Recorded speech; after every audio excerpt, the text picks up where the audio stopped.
Tumawag sa akin yung kontak ko. Nagkaroon na raw sila ng resulta ng fingerprint matching. There is a match! Mukhang itong si Moira nga ay nakahanap na namang ng kakampi sa mga kapulisan dahil nang malaman nga niya, ang resulta ay agad nga niyang kinausap si Zoe. Ayon kay Moira ay tinawagan nga siya ng contacts niya sa loob ng presinto at napag-alaman niya na may resulta na nga ang fingerprint matching. At sinabi nga niya na meron ngang nag-match sa isa sa mga kinuhanan. Nung mga oras na yon ay napabalikwa si Zoe ng tayo at tinanong niya kung sino.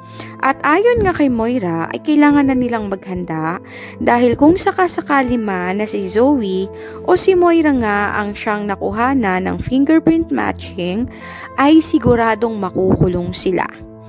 Tinawagan ni Moira ang isa sa kanyang mga tauhan at nakiusap siya na hanapan sila ng secret exit point palabas ng Pilipinas.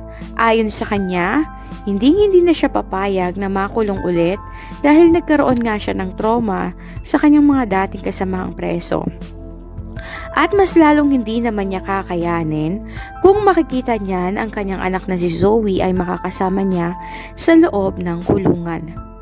Subalit bago pa man sila makalabas ng kondo, ay isang warrant of arrest na nga ang dinala sa kanila at ibinibigay nga kay Zoe at kay Moira. Ayon sa mga ito, nagmatch nga ang fingerprint ng dalawa at hindi sila pwedeng tumakas o umalis ng bansa dahil meron na silang warrant of arrest. Ayon kay Moira ay tatawag muna siya ng abogado upang puntahan sila sa presinto at ginawa niya naman iyon. Sa tulong nga ng kanyang kaibigan ay nagkaroon nga siya ng abogado, subalit mangyak-ngyak si Zoe nang malaman niyang makukulong na siya kasama ang kanyang ina.